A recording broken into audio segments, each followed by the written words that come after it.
It's emerged that Britain advised India on planning an attack on the Golden Temple in Amritsar in 1984.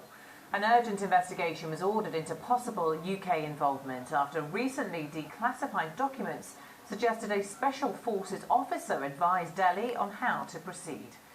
In June 1984, hundreds of Sikhs were killed when the Indian Army launched an attack on the temple in Amritsar, which was being occupied by Sikhs who were demanding independence. It unleashed a wave of communal violence across the country and led to the assassination of Prime Minister Indira Gandhi.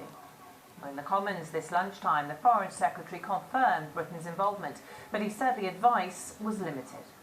The advisor's assessment made clear that a military operation should only be put into effect as a last resort when all attempts at negotiation had failed.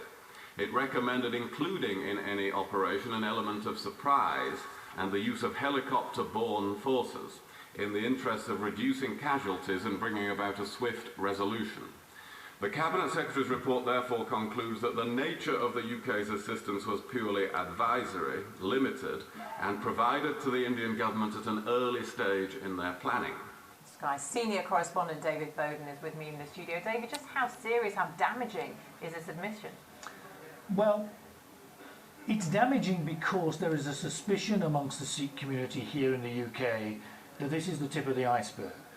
That, yes, they acknowledge that one officer went over there, but what's below the surface? Was there any other support? Was there any training given, either over here or in India, to the Indian troops who eventually went in?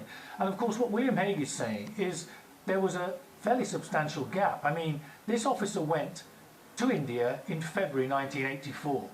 The attack on the temple, the assault by the Indian Army, didn't happen until June.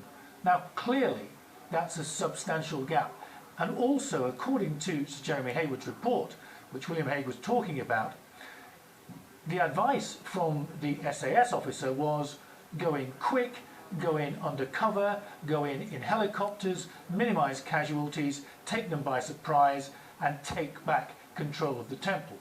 What in fact happened was a massive ground assault. It went on for a number of days. There were hundreds, if not thousands, of casualties, and it was entirely different to that which had been planned, with a small p, by the SAS officer.